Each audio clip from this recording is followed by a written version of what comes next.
जय हिंद, वंदे मातरम। दोस्तों, जैसा कि आप सभी जानते हैं कि 2 सितंबर को इसरो ने जो इनका सन मिशन था आदित्य L1 उसको लॉन्च किया था। अब इसरो ने आदित्य L1 को अगली कक्षा में भेजा है। तो चलिए जानते हैं कि कौन सी कक्षा में भेजा है, पहले यह कहाँ था और आखिर इसका नाम L1 क्यों रखा गया है। तो सब कुछ इसको डिस्कस करेंगे। तो जल्दी से वीडियो पर लाइक कर दीजिए, चैनल सब्सक्राइब कर दीजिए।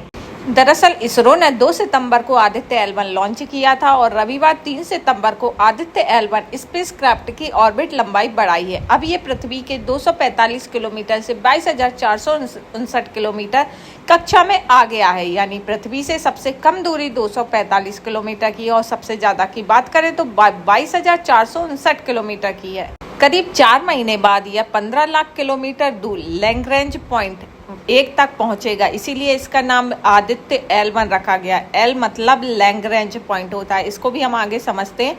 इस पॉइंट पर ग्रहण का प्रभाव नहीं पड़ता, जिसके चलते यहाँ से सूरज पर आसानी से रिसर्च की जा सकती है।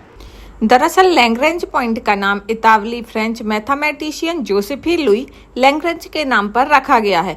इसे बोलचाल में L1 के नाम से जाना जाता है। ऐसे ही 5 पॉइंट धरती और सूर्य के बीच में उपस्थित हैं, जहां सूर्य और पृथ्वी का गुरुत्वाकर्षण बल बैलेंस रहता है और सेंट्रीफ्यूगल फोर्स बन जाता है। ऐसे में इस जगह पर अगर किसी ऑब्जेक्ट को रखा जाता है तो वह अपनी उस पॉइंट के चारों तरफ चक्कर लगाना शुरू कर देता है। पहला लैग्रेंज पॉइंट धरती और सूर्य के बीच 15 लाख किलोमीटर की दूरी पर है। ऐसे कुल 5 लैग्रेंज पॉइंट मौजूद हैं।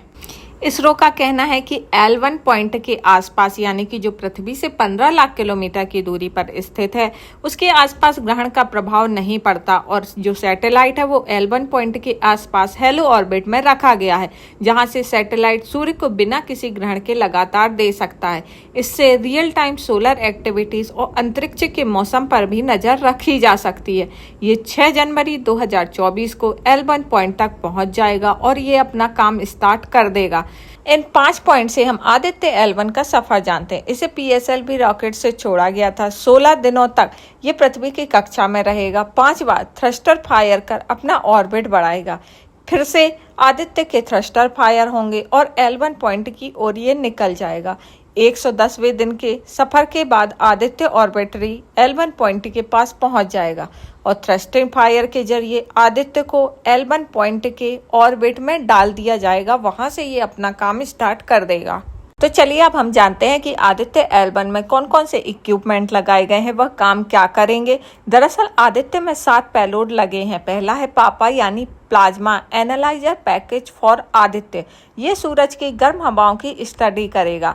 दूसरा है विजिबल लाइट एमिशन कोनोग्राफ। ये सूरज की हाई डेफिनेशन फोटो खींचेगा।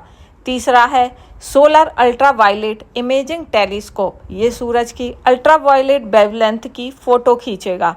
चौथा है high energy L1 orbiting x-ray spectrometer. ये हाई एनर्जी एक्सरे की स्टडी करेगा। पांचवा है Aditya solar wind particle experiment. ये अल्फा पार्टिकल की स्टडी करेगा। छठवा है advance tri axial high resolution digital magnetometer. ये मैग्नेटिक फील्ड की स्टडी करेगा। अब सवाल उठता है कि सूर्य की स्टडी क्यों जरूरी है। तो जिस सोलर सिस्टम में हमारी पृथ्वी है उसका केंद्र सूर्य ही है। सभी 8 ग्रह सूर्य के चक्कर लगाते हैं और सूर्य की वजह से ही हमारा पृथ्वी पर जीवन है। सूर्य से लगातार हमें ऊर्जा मिलती है। इसे हम चार्ज पार्टिकल कहते हैं।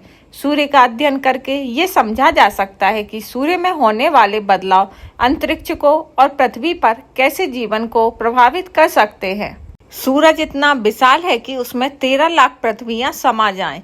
ये इतना गर्म है कि 1 लाख करोड़ परमाणु बम के विस्फोट से निकली हुई ऊर्जा इसके सामने फीकी पड़ जाए।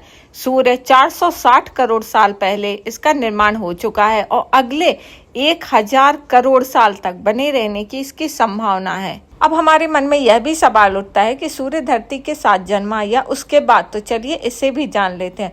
तो दरअसल सूर्य हाइड्रोजन के सघन और घने बादलों से बना गैस का एक विशालकाय गोला है।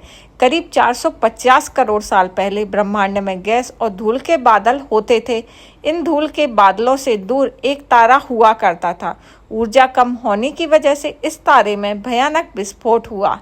इस विस्फोट से भयानक गर्मी और दबाव पैदा हुआ। इससे ये धूल के कण बड़े उल्कापिंड में बदल गए। वही बादलों में मौजूद रेडियो एक्टिव पदार्थ में ग्रेविटी का निर्माण हुआ।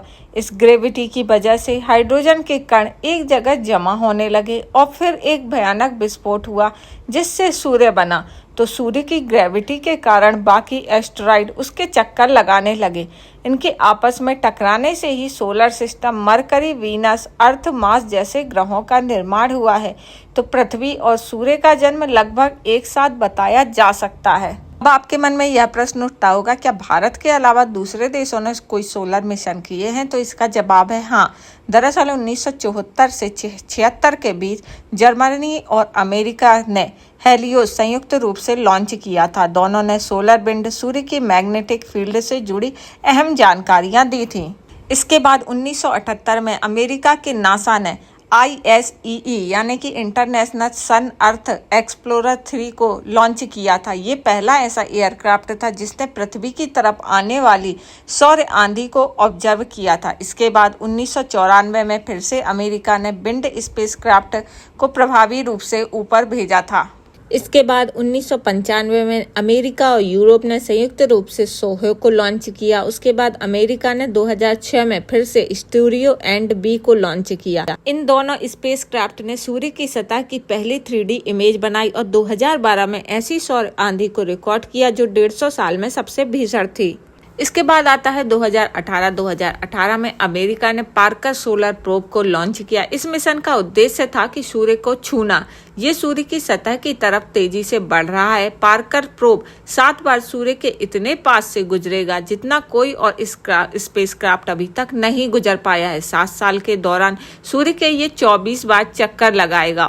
इसके बाद 2022 में चीन ने भी अपना एक advance space based orbitary solar को solar magnetic field, solar flares और कोरोनल मास इंजेक्शन की स्टडी के लिए लॉन्च किया है। ये पृथ्वी से 720 किलोमीटर दूर एक ऑर्बिट में रखा गया है। तो ये थे दूसरे देशों के सोलर मिशन जो कि अभी तक लॉन्च किए गए हैं। उम्मीद है कि हमारा जो भारत का आदित्य L1 सोलर मिशन है तो वो भी जरूर पूरा होगा।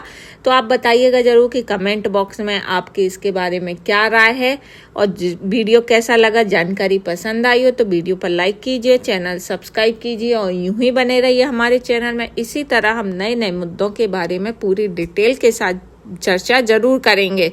तो जल्दी से वीडियो पर लाइक कर दीजिए, चैनल सब्सक्राइब कर दीजिए।